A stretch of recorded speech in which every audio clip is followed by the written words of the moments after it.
यहाँ पर देखिए लाइन से लाइन में धान लगवाया जा रहा है और कृषि विभाग के अधिकारी ये प्रदर्शन के लिए खेत तैयार है।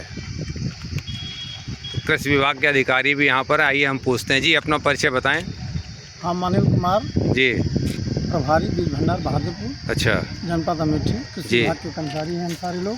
जी। ये आत्मा की ओर से जो है आत्मा क्या है बताएं ना आत्मा लोगों को। योजना चलती है। जी, आत्मा योजना है, उसके अंतर्गत ये जो है फार्म स्कूल का हम लोग जो है राम नारायण मौर्य जी का मुखिया ग्राम पंचायत में जी। हम लोगों ने खेत का चयन किया है। जी। इसमें जो है लाइन से हम लोग रोपाई करवा रहे हैं।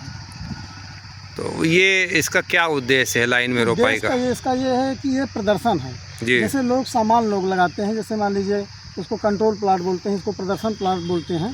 तो इसमें हम लोग ये किसानों को दिखाना चाहते हैं कि जो लाइन से लगाते हैं इसकी उपज ज़्यादा होती है, किसानों को इसका लाभ मिलेगा, इसकी उपज ज़्यादा होगी। इसमें लाइन से लाइन, इसमें निराई कराने में किसानों के लिए अच्छा होगा।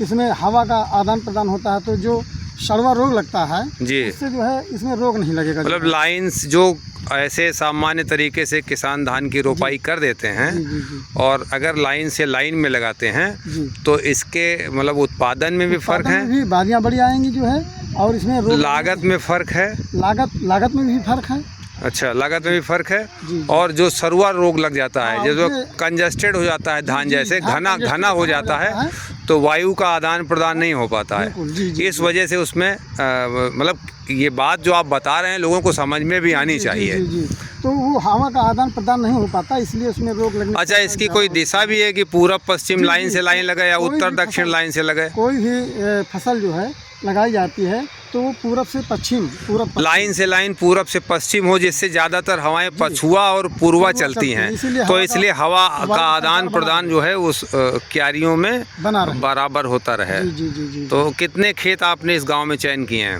इसमें ये मौर्य जी का है, आत्मा की ओर से फार्म। आत्मा क्या है, इसको आत्मा योजना है। विस्तार से बताइए। आत्मा योजना ये जो है हम लोग जो है आत्मा योजना चलती है जी। तो इसके अंतर्गत हम लोग जो है प्रदर्शन कराते हैं, इसमें लोगों को विजिट कराते हैं अंतर जनपदीय, और इसमें अच्छा, किसानों को दूसरी जो प्रगतिशील किसान हैं या जहाँ अच्छी खेती हो रही है, तो ये जो किसान आपके आत्मा योजना में चयन किए जाते हैं, जी, जी, उनसे आप मतलब इसको क्या कहते हैं, नवाचार, नवाचार की खेती कराते हैं। और जो किसान प्रदेश में या बाहर नवाचार कर रहे हैं, नए किस्म की खेती कर रहे हैं, जिससे उनकी उत्पादन क्षमता भी बढ़ रही है, उत्पादन क्षमता भी बढ़ रही है, लागत कम हो रही है। हाँ, कम हो रही है। उसी से हम लोग किसानों को, दूसरे किसानों को ये दिखाना चाहते हैं कि सारे लोग, अन्य किसान भी इसी तरह करें तो उसका उत्पादन अच्छा मिले, हमारे किसान भाई उससे खुशहाल हों। तो यहाँ राम नारायण मौर्य जी का खेत का चयन है। कितना जगह? 1 हेक्टेयर का है। 1 हेक्टेयर का मतलब 4 बीघा। हमारे यहाँ जो बीघा चलता है 20 बिस्वा का, तो 4 बीघा, ये सब में लाइन से लाइन लग रहा है। जी, जी, जी। तो ये आप देख सकते हैं कृषि विभाग की ये पहल है और लगातार सरकारें और वैज्ञानिक इस शोध में और कोशिश में लगे रहते हैं कि किसानों का सहयोग किया जाए, जिससे उत्पादन बढ़े, लागत कम आए और रोग वगैरह बीमारियां हैं जो उनसे निदान मिल सके किसान को। तो उसके अंतर्गत ग्राम सभा मुबारकपुर मुखतिया, विकासखंड बहादुरपुर, तहसील तिनोई, जनपद अमेठी में ये 4 बीघे मतलब 1 हेक्टेयर का ये चयन हुआ है।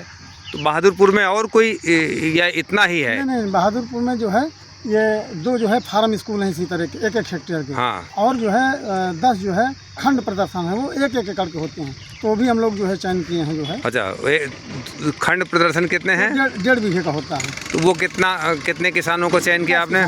10 किसानों का। और 2 जो है बड़े किसानों का, 1-1 हेक्टेयर का। तो इसमें सरकार की तरफ से किसान को कोई राहत, सहायता, बीज, खाद क्या मिलता है?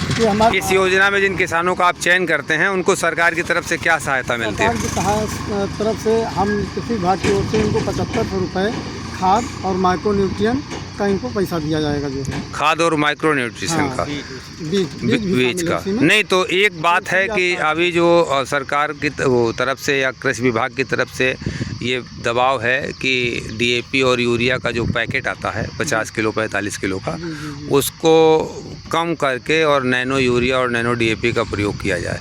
तो इन किसानों के साथ उसमें कोई प्रतिबंध है कि आप इसी का प्रयोग करें? नहीं, प्रतिबंध नहीं है।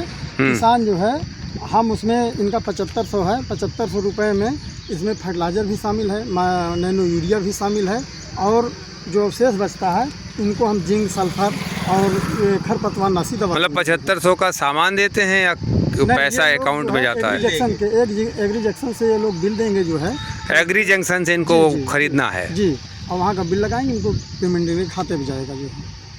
तो ठीक है, ये देखिए, ये सरकार का प्रयास है और कृषि विभाग का प्रयास है, वैज्ञानिकों की कोशिश रहती है कि किसान नवाचार से अपने आप को जोड़ें और फसल की लागत को कम करें, उसमें होने वाली जो बीमारियों हैं उनसे मुक्ति पाएँ।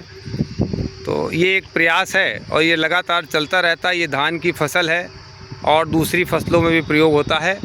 धन्यवाद, आप देखते रहिए जय किसान आंदोलन। हम कोशिश करेंगे कि किसानों से संबंधित इस तरह के समाचार आप तक पहुंचाए जाएं। जी, आप अपना परिचय बताएं। जी, मेरा नाम बबलू कुमार है और मैं यहाँ विकासखंड बहादुरपुर में बीटीएम की पोस्ट पर तैनात हूँ। बीटीएम पोस्ट कौन सी होती है? ब्लॉक तकनीकी। ब्लॉक तकनीकी, हाँ। अच्छा, विकासखंड बहादुरपुर में, मतलब एग्रीकल्चर का या? हाँ, एग्रीकल्चर। तो ये जो ब्लॉक तकनीकी प्रबंधक बीटीएम।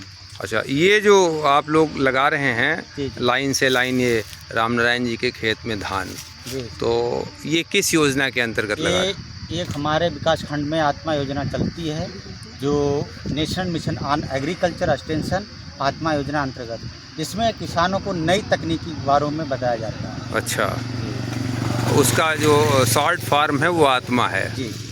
तो national mission on agriculture extension. अच्छा, धन्यवाद।